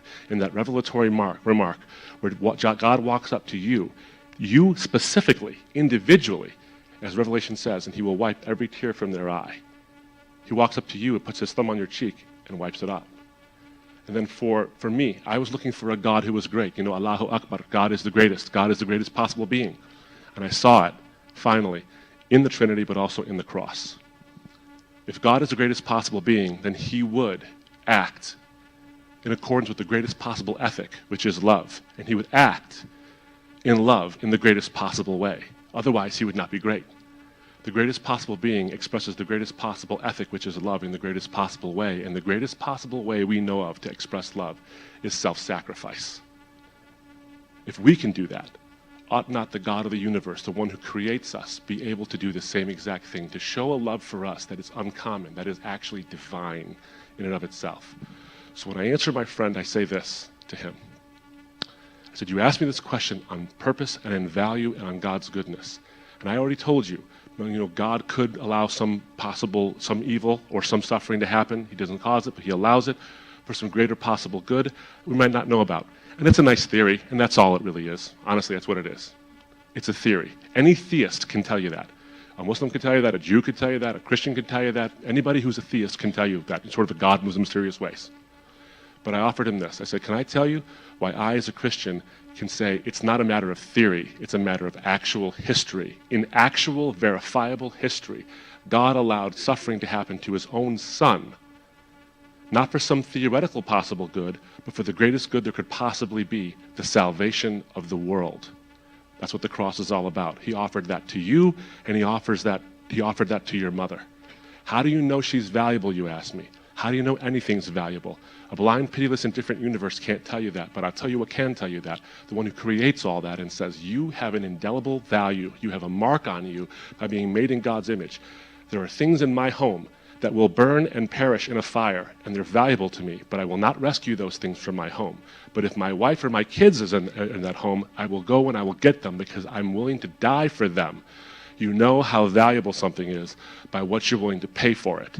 And I told my friend this, you can know, and you here in this audience can know, you have an immeasurable value because an immeasurable God paid an immeasurable price for you. That is not a matter of opinion. I think it's a matter of objective truth. I think the gospel is worth believing because it coalesces all of our searches. The search for what it means to be human, the search for what it means to have a release from pain, and the search for what it means to actually aspire and ascribe and worship a God who is truly great are all found, I think, convergent in one place, and that's the cross. And that's why I think it's no accident that the word crucifixion has as its Latin root the word crux, which means the place where all things converge. The God of the universe converges all of your cares and all of your wants in one little insignificant hill in an insignificant outpost of the Roman Empire, and that's at Golgotha. That is the reason I think you should consider the good news. Thank you. Thank you so much. Randy, before you close this session, just want to know that after Randy gives his response, we're going to get into a time of Q&A. And so I'd like to give you an opportunity to think about what you have heard and to start forming your questions that you're going to ask our panel. Our panel has been so gracious and such a great example of what it means to be succinct. We ask the same of you. We don't want people to get up and ramble and tell their life story. Please prepare a question that the panel can actually answer and not have to wonder, what are they talking about? Okay? Serious, it happens, but it's not going to happen tonight. We will stop you. And so, Randy, you said that usually the atheist is at the bottom of the rung. They are the elephant in the room. We're giving the elephant in the room the last word. The atheist goes last. So, you got 10 minutes I have 10 minutes. to PR for atheism. Well, I'm actually not going to do that. Okay. But I am going to take my time. I swear, last weekend I bought this shirt. My wife washed it, and you can see it is kind of fitting like a girdle. You'll have to do better than that. Okay. So what I want to sell you on actually is not atheism, though I do think it does lead to atheism. It's called scientific skepticism. Scientific skepticism is the view that empirical investigation of reality leads to the truth, and that the scientific method is the best means to this end. I would actually say it's the only verified way of getting to truth. It was 19th century philosopher and mathematician William Kingdon Clifford who once wrote in The Ethics of Belief, "It is wrong always, everywhere, and for anyone to believe anything upon insufficient evidence." I try to take that message to heart. So how does it work? To apply skepticism to a claim, we look first to the claim itself. We only concern ourselves with claims that are, one, objective, that is, it's a statement of a matter of fact, such as all swans are white, for example. It's falsifiable. All swans are white can be refuted by finding a black swan. It's testable, as we just showed that it is. It is practically feasible to verify or refute the claim. And it's also repeatable. Tests can be performed by anyone wishing to investigate the claim. And perhaps the most important thing about being a skeptic is this: all conclusions are provisional. In other words, we have to be ready to change our minds should the evidence warrant it. So scientific skepticism then is a positivist viewpoint. We require evidence to accept a claim. We don't refute claims. We just accept the null hypothesis for the moment. And then we accumulate evidence, and we then accumulate enough, we accept the claim. What do we mean by evidence? Well, for scientific skepticism, we really only entertain empirical evidence. Our subjective feelings do not, and I can't stress this enough, they do not constitute evidence outside of how we feel about something. How one feels about a claim has no bearing on whether or not the claim is true. And here's an example. I love this one. It was a Harvard study. In 2011, they took a number of asthma patients, and they separated them into 4 groups. One was a naive group, that is, they were untreated completely. They weren't given anything. Another group was given an inhaler with albuterol, which is the standard of care for asthma. One group was given a placebo inhaler, and the last group received sham acupuncture. Some people would say that acupuncture is a sham, but in this case it was just fake acupuncture. After a period of time following the treatment for each subject, they were then asked how they felt that their breathing was. Was it better or worse? And in all groups save the untreated group, and that's not much of a surprise, the subjects reported that yes, indeed, they felt that they were breathing better. But was that really the case? Well, to test this, the investigators measured the lung volume of each subject before and following a period of treatment. And what were the results? Well, in the naive group, you would expect no change, and of course there wasn't. With the placebo inhaler, again, no change, even though that they felt that their breathing had changed. The groups given the albuterol, they actually showed a significant improvement in breathing by 20%.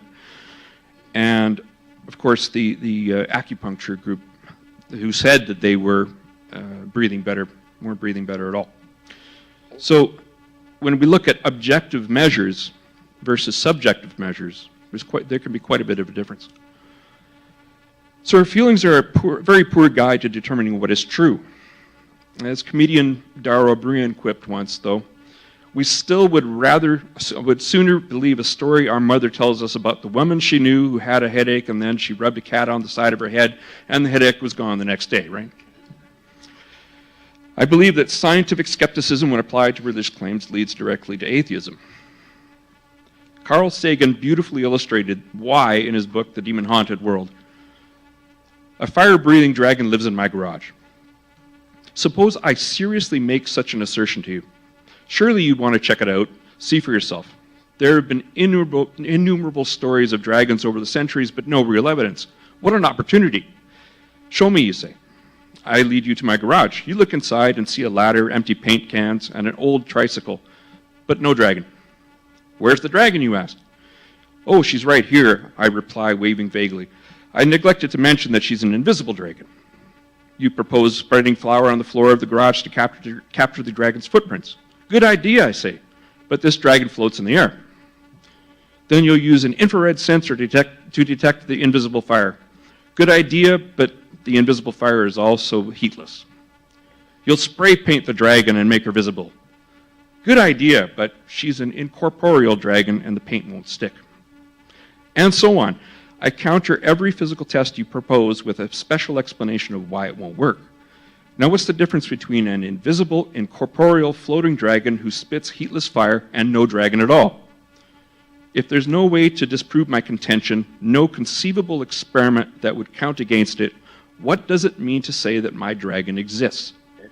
Your inability to invalidate my hypothesis is not at all the same thing as proving it true. Claims that cannot be tested, assertions immune to disproof are veridically worthless, whatever value they may have in inspiring us or in exciting our sense of wonder. What I am asking you to do comes down to believing in the absence of evidence of my say-so, on my say-so. Well, Sagan's dragon isn't just about the existence of God. Proponents of alternative medicine do very similar things. I actually like to call it alternatives to medicine. They display the same kind of receding into unfalsifiability and untestability. Homeopathy is a great example. Successively diluting substances to the point where a vessel the size of the known universe would be required before you could expect to find a single molecule of active ingredient. And this overturns everything that we know about pharmacology, physiology, and biochemistry. Such a claim requires, at the very least, an amount of experimental evidence as great as the body of knowledge from those fields accumulated over the last 100 years. It was entertainer Tim Minchin who wrote in his song Storm, and I highly recommend people go look this up on YouTube. By definition, alternative medicine has either not been proved to work or been proved not to work. Do you know what they call alternative medicine that's been proved to work? Medicine. As wonderful as the idea of dragons may be, I just don't believe in them. Thank you.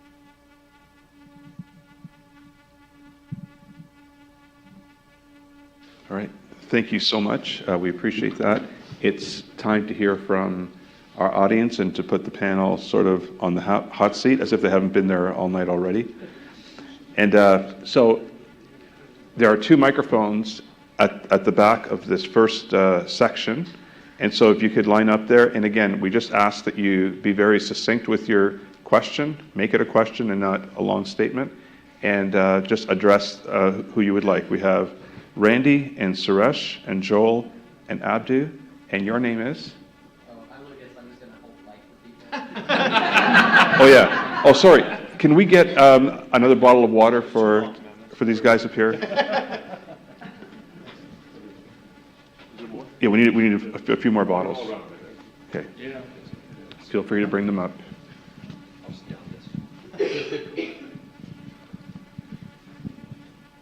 Surely there must be some burning questions The out first there. question is always the hardest one, so second question, please.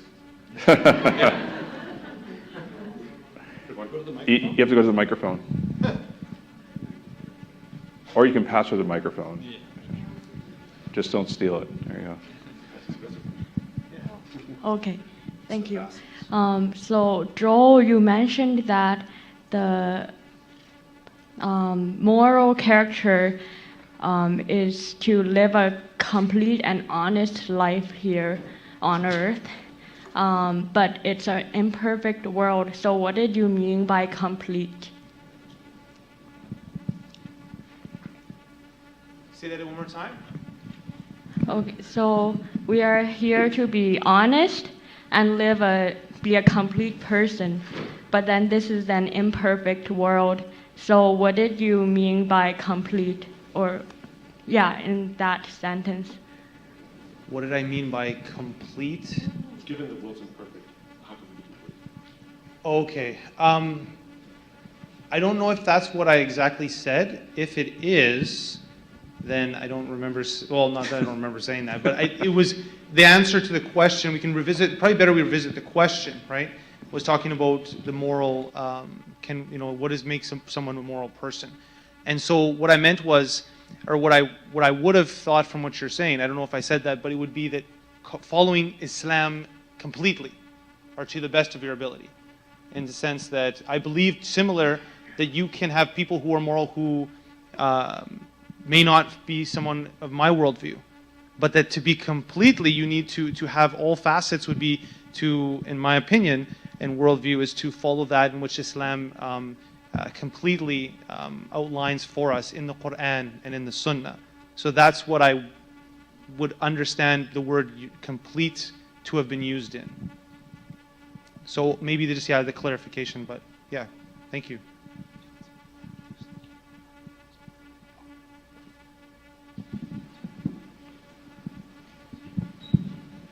Yeah, please go to the mic. Thank you.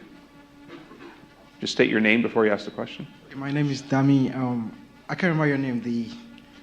Suresh? No, or, the atheist or Randy? guy. Yeah. So, you talked about our physical world and how to determine what is true using empirical evidence. Okay, so how do you test for truth for something like morality? Good. And That's a evil. subjective claim. I don't believe good and evil exist as entities. Okay. We are measuring something against a set of values. So it's an act that is good. A lot of it, if you subscribe to something like consequentialism, the consequences of an act are good or bad based on a cost-benefit analysis. So who determines the cost-benefit analysis? Who determines that? Well, if I punch you in the arm, I think you're going to find that it hurts. And not a good thing, right? Okay. It comes down to something like the platinum rule. I'm not a subscriber to the golden rule. Platinum rule is actually better. Do not do to others what you wouldn't have done to you. It actually is more encompassing. How we figure something is bad to somebody else, well, if it happened to you, would you like it? And if you don't, well, maybe you shouldn't be doing that to somebody else. I do not subscribe to an absolute morality. I do not subscribe to a moral law. That doesn't necessarily mean, though, that I subscribe to moral relativism. I can't stand moral relativism. But our morality has changed so much in the last few thousand years of recorded history. I mean, you've got people like Maimonides, who was a Jewish scholar in, I believe, the 12th century. He was trying to figure out if it was okay if a fellow Jew was killed while you were, by accident, if you were killing another 10 people who weren't Jewish. I find that whole scenario morally repugnant. He didn't. Why? Because there was, I mentioned it before, there's this tribalism that humanity has, that it's a holdover of when we lived in tribes. This is why you can't remember more than about 150 names. That was about the maximum of the size of a tribe. And no one can hold, well, unless you're a politician. I know politicians can do this really well. There's always outliers. But morality existed to grease the gears of interpersonal relationships within the tribe. Anybody who's crossed the river, screw him. You can kill him. Things have changed. And the idea that things haven't changed over time, I think, is easily refutable. Good. Does that answer your question? A little bit? All right. Thank you. Thank you. Our next question. Randy, earlier you mentioned that atheists ranked below rapists in terms of trust. Yes. What do you think is the reason for that?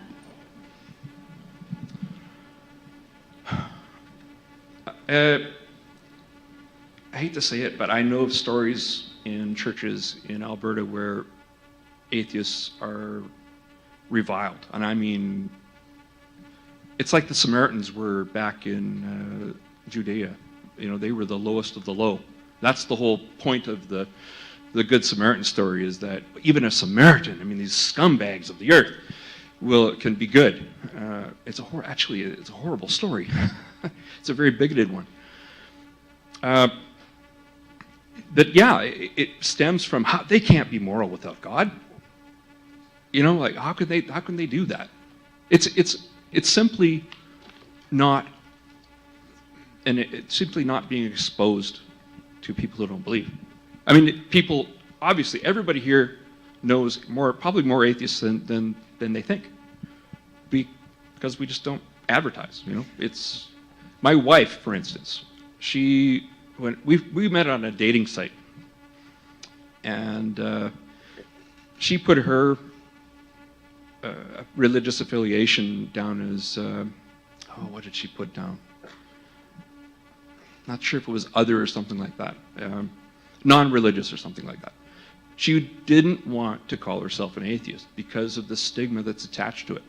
It took once she met me and realized that you don't have to be afraid of that. I mean, why is it? Why would I do that to myself? I'm an atheist. That's who I am.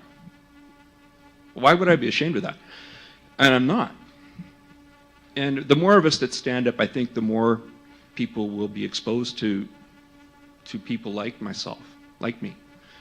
And they'll realize that we're no different than them. We have, you know, I'm a Flames fan, right? Big time Flames fan. I love pizza and beer. Yes, I am a Riders fan, okay? I'm a transplant, right? So I grew up in Saskatchewan. So I remember I was a Riders fan when they won one game in a season, okay?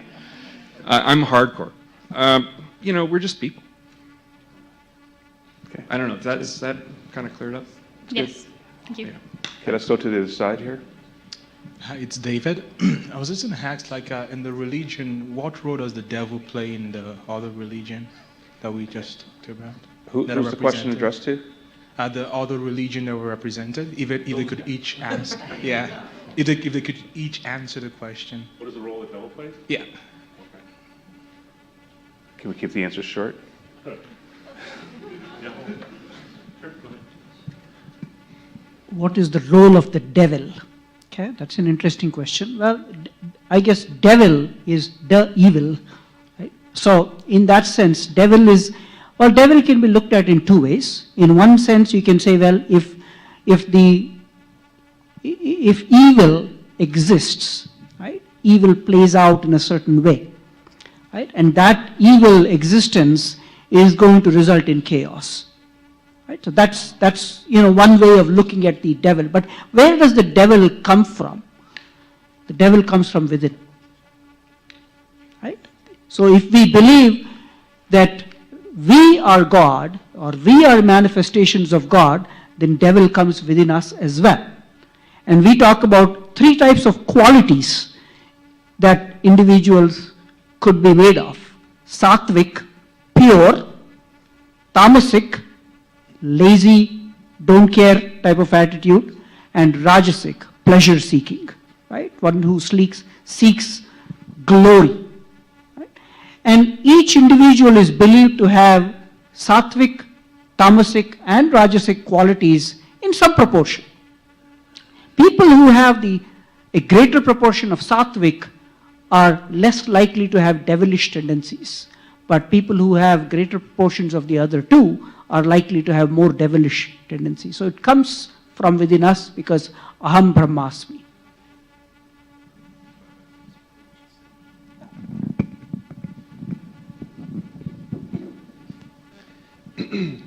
What is the role of the devil? That's the question? Yes, okay. So that's a good question. So in Islam, so going back to the first answer to the first question, what is like our purpose in life? And I mentioned that God says in the Quran that I have made you mankind and jinn, but to worship me. Okay? So what is jinn? So in Islam, there's three creations. There's the human being, insan. There's jinn, which are another form of being. And then there's angels. Now each has its origin. You know, as human beings, we're made from clay. As jinn, they're made from a smokeless fire. And from angels, they're made from light. Now the different qualities between these three, there's similarities between human beings and jinn, and this is what people would call then devils and these sorts of things. And when people do magic in our mind, in our worldview, is that they work with these jinn. And so the jinn are similar to human beings in that they have a level of free will, or a level of choice of whether to do something right or wrong, or to disobey God or to not. Whereas angels in the worldview of Islam do not. So on contrary to maybe what other worldviews have, is that the devil, Iblis, Satan, Shaitan, there's different words for him, is not a fallen angel, but rather he was elevated to the level and status of angels during the time before man was made. And during the creation, as part of the creation story, the story as to how the first man, Adam, and his wife Eve, or in Arabic Hawa, was created, we find a little bit about Shaitan or Iblis, and that he again was a very righteous person. However, what happened was that God had asked, when he made this new creation called mankind, the first of which was Adam, to bow down and to worship to him, and he refused. So he had a level, he said, I am better than him. I am made from fire, he is made from clay. And therefore this was, again, him trying to, indirectly saying, I know better than you, God. And whereas we've outlined that to understand the characteristic of God is that he is perfect in every characteristic, and therefore how can it's blasphemy, or lack of a better term, to do that. And then so he was then cursed for eternity. He did not make repentance, but he did ask for respite to be able to bring as many of the mankind with him. And so then God permitted him to do so, not causing him to do so. And therefore this is something that we have the devil and his various associates amongst the jinn, some of which are good, some of which aren't, to basically incite the nafs, which is kind of the desires of the human being, towards things that are not good. So that's Shaitan, the devil, is someone who is a creation of God, someone who incites, tries to call to other than what God has, prescribed in Islam. In many ways, the concept is very similar between Islam and Christianity on the idea of what the devil does. Lucifer is in Christianity is a fallen angel, and what that means, it's interesting because people often think of the original sin. Original sin is Adam and Eve's first rebellion and decision that they wanted to be God instead of be with God. That's actually not true in the sense that the most original sin, the first sin, was Lucifer's decision to do the same thing. It was his decision to say, you have made me beautiful, you have made me resplendent. And Lucifer, being the one who actually leads worship, decides he wants to be like, he wants to be the Most High. So instead of being satisfied with what he is, and sort of in the resplendency with which he was made, he wanted to be the Most High. So the original sin is actually pride, is that he gets to say to God or to the rest of the world what they should be, what he should be to them, worship him. The reason why that's important is because what you see that actually ties into the narrative of the Genesis, the whole Genesis story, where Adam and Eve are in the garden and they're given everything in that garden is available to them, except for one thing: you shall not eat of this tree. They live with that truth for who knows how long. Could have been millennia, could have been millions of years. They live with that truth, and they're fine with it until Satan comes along. And he says, did God really say you should not eat of the tree of the knowledge of good and evil, for in the day you do it, you shall surely die? He actually misquotes God. He misquotes it, misquotes God. Eve hears it and misquotes God back. She actually misquotes him. She says, no, he says don't even touch it. He never said don't touch it. He just said don't eat it. And she now has taken upon herself to dictate to God what he actually has said. She has already been ensnared in the trap of pride. That was Satan's original sin, is pride. She has already showed him, you've got it too. And so he leads her into that, and she leads her husband into that, and then they lead the rest of humanity into that same pride where we decide to take God's place. And that's why I think you have some of the things that you have in the world, this idea of the tribalism, which is obvious. We are this way. We all are. I don't care what your view is. You're tribal. People tend to congregate according to like-mindedness. Now, some of that's just convenient.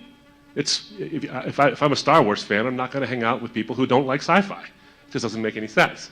We do this for convenience. We also do it for protection. We also do it because we don't like people. And I think this is the thing about us that I think is proved by what the gospel says. Jesus says, for out of the heart come evil thoughts, theft, adultery, false testimony, murder, and slander. That's what he says. That is a terrible recruiting poster. You're evil. Come follow me. It's a terrible recruiting poster. But people recognize the truth of that. And they recognize that because I think Satan actually tempts them to indulge in the things that are already in them. So he doesn't, the devil made me do it. That is not a Christian concept. It's not. The devil doesn't make you do anything. He might lure you to do some things that you already want to do, and you, like he chose, had free will to do what he did. You and I choose to do what we want to do, and he helps us along in that and trying to tempt us. But it actually has this tribalism, for example. And I was surprised, actually, Randy, when you said that the Good Samaritan story was a terrible story, one you didn't like, given that you're exactly right. I've heard the illustration given many, many times, where if you were to take the Good Samaritan story and supplant it into Western evangelicalism today, Jesus was talking to religious people. He was saying, your self-righteousness is a curse. You are cursing other people through your self-righteousness. If you were to transplant that to today, the Samaritan would be an atheist. What Jesus was trying to say is that inherent in humanity, and what the devil wants to foster in each one of us, is this desire to hate the other. And he used the Samaritan as an example. You culturally hate these people because they are ethnically different. Jesus hated that idea. How do I know? John chapter 4, he comes and talks with a Samaritan woman alone and tells her, it doesn't matter what your ethnicity is, you can worship God in spirit and in truth, no matter what your heritage might be. In fact, no matter what your moral failings might be. So he actually uses the Samaritan to indict the people who are hearing it, not to indict Samaritans. He was lifting them up as people made in God's image. Satan does not want us to hear that. What he wants us to hear is that they're ugly because they're not us. And I think that's the role he has in the world, is to take us away from that idea that we are made in God's image, and therefore to take us away from that equality that Christ gives, that we are all equally sinners, but we are all equally offered redemption. We have room for maybe two more questions, maybe three. So let's have the question. What's your name? I'm Kara. Hi, Kara. So my question's for Joel. I'm just wondering, you mentioned that you grew up with a Christian religion when you were younger. So I'm just kind of wondering what it was about that you found lacking, and then how you found that in Islam. So, he said we don't have much time. So, short. He's looking at me. I don't even know. I don't have to look at him. He's looking at me. So you start. You can check out my webpage. No, but I don't have a webpage. But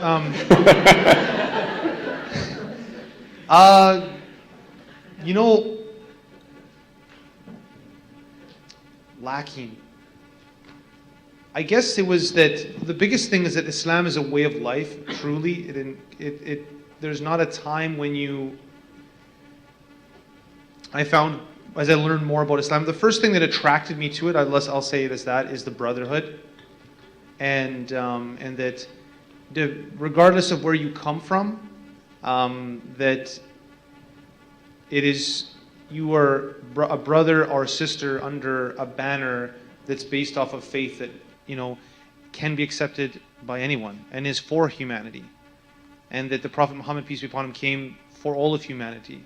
Yes, it's in Arabic, but that's not restricting it to a certain geographic location, an ethnicity, a gender, etc.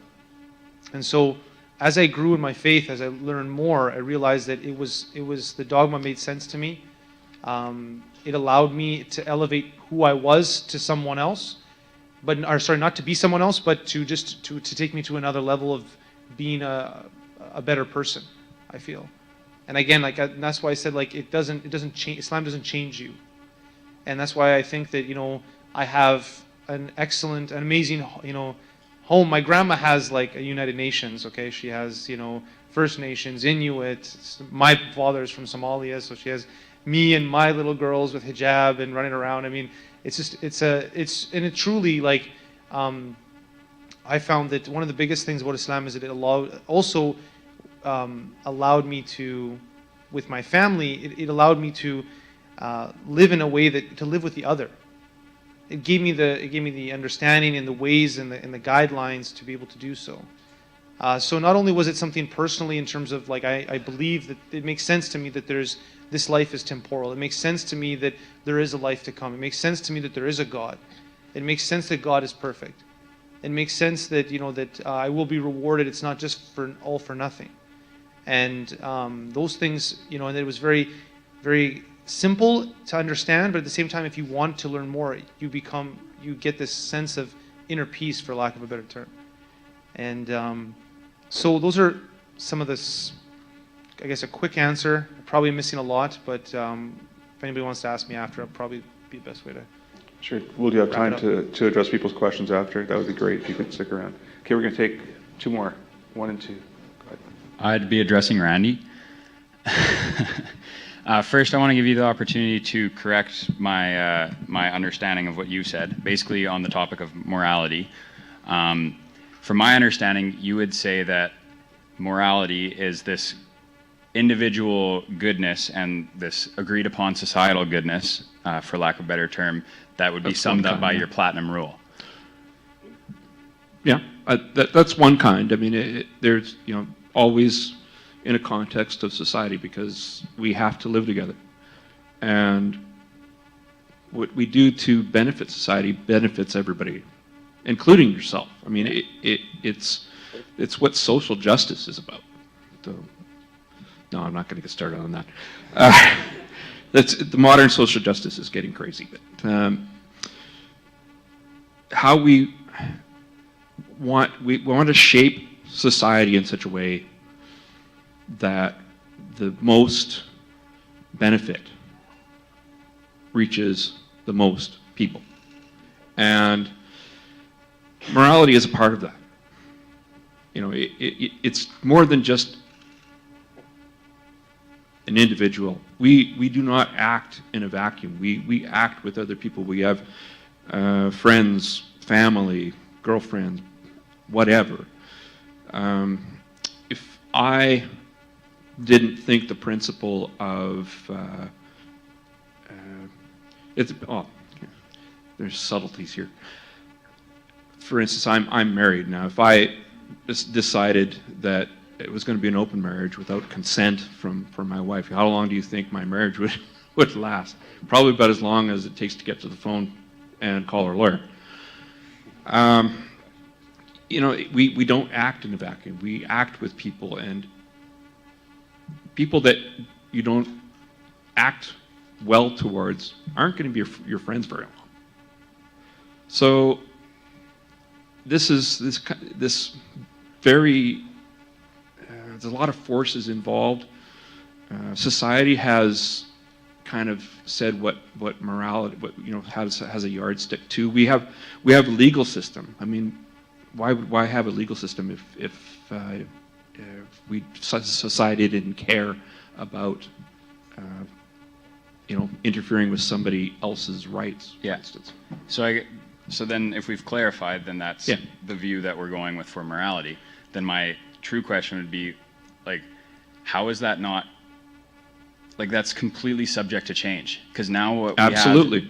so now what we have is this moral system that is decided upon by the individual, and then in the context, in the context, and now agreed upon by society. But so who's to say which societal view is right? Here in North America, like one example, we think that as a society, homosexuality is completely fine and acceptable and should be celebrated. Similarly, the way that they did in the ancient Roman and Greek world. And then we have this intermediate point where that's completely not okay.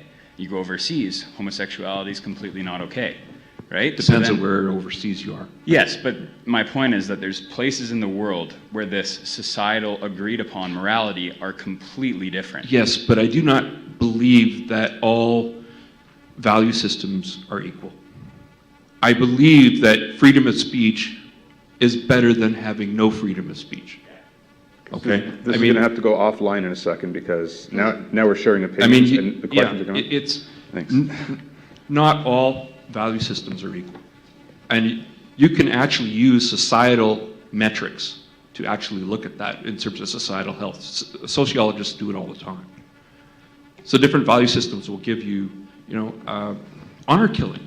Honor killing is still done in a lot of nations. That's bad. You know why? Because it actually harms society as a whole, and you can measure these things. GDP in these places it goes far down. It's not totally subjective. Yeah.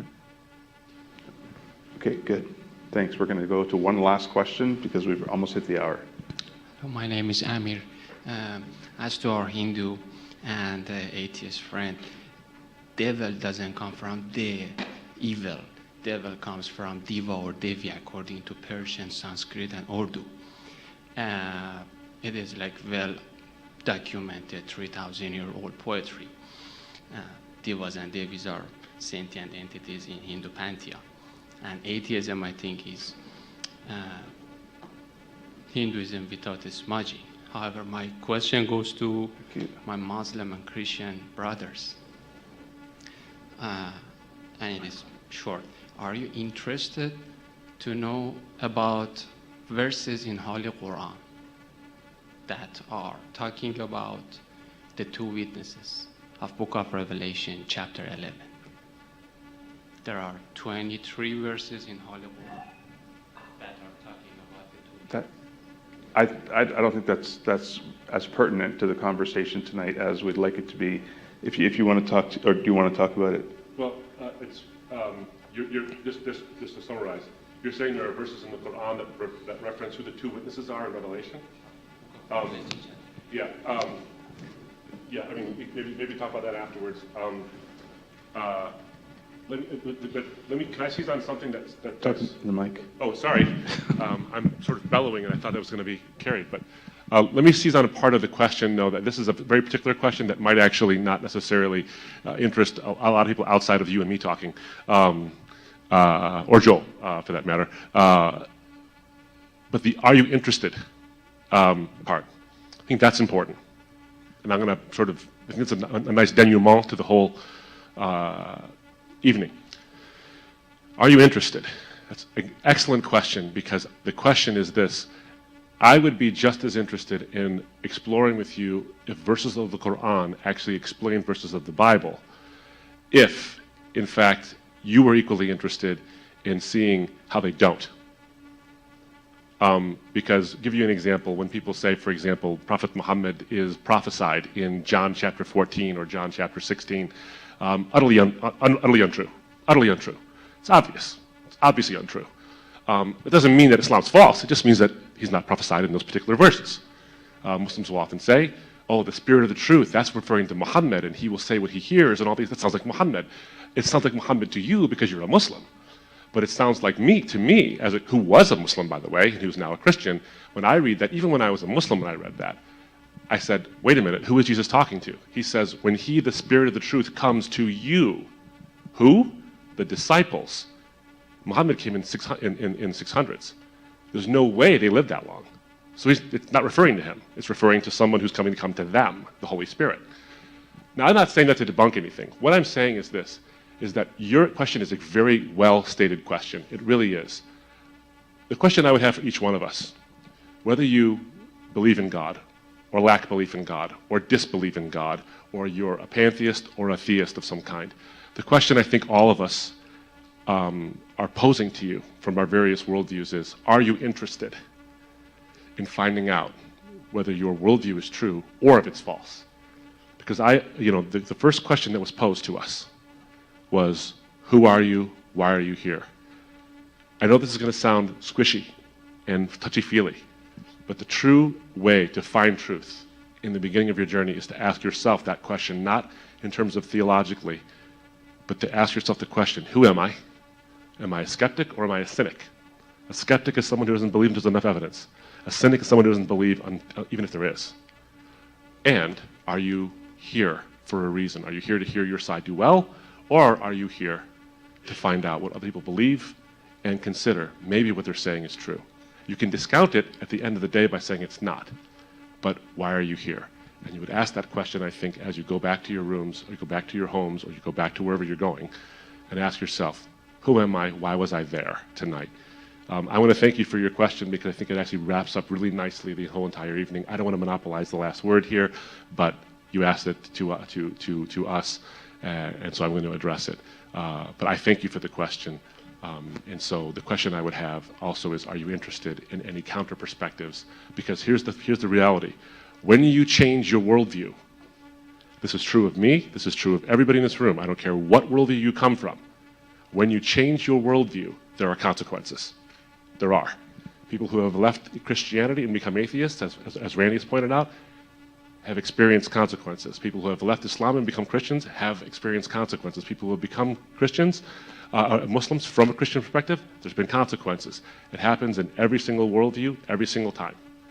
And so the question you have to ask yourself is this: do the consequences prevent you from keeping an open mind to the possibility that you're wrong and that someone else is right?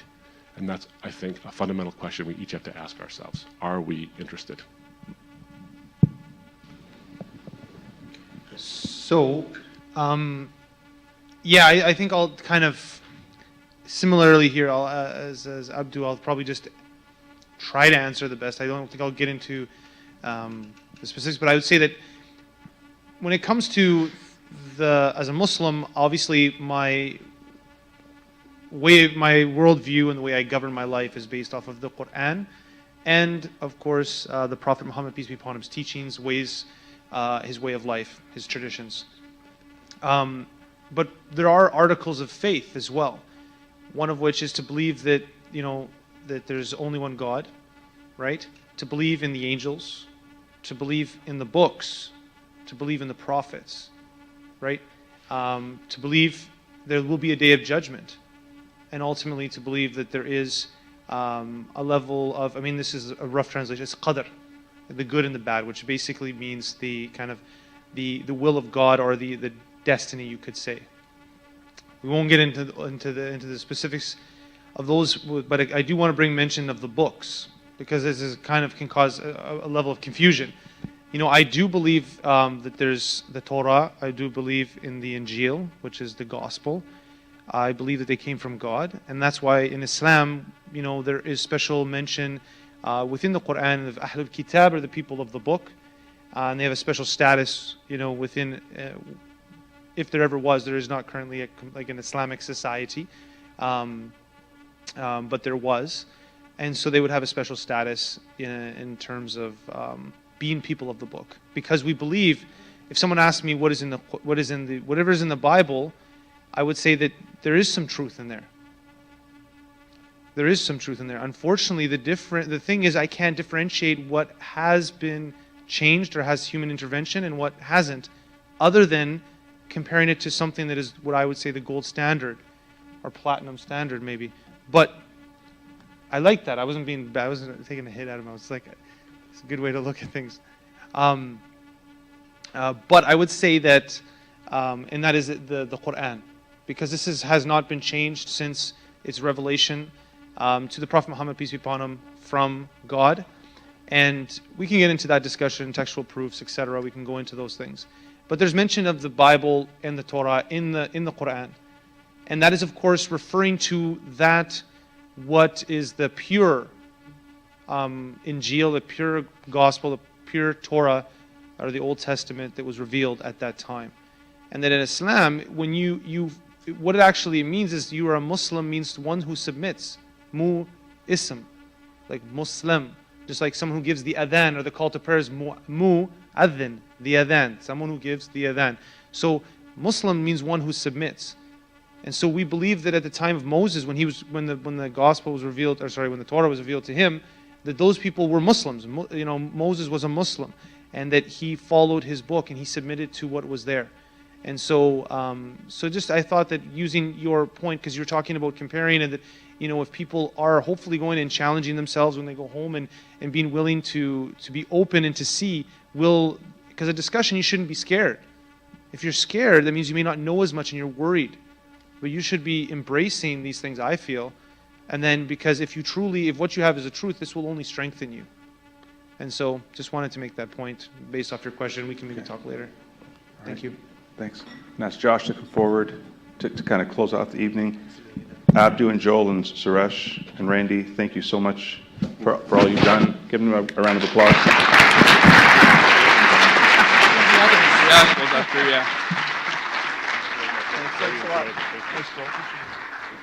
Yes, thank you guys very much. That was excellent. I really enjoyed that. I'm sure all of you did as well. Thank you, Rick, for being our moderator as well. Let's give Rick a round of applause, too.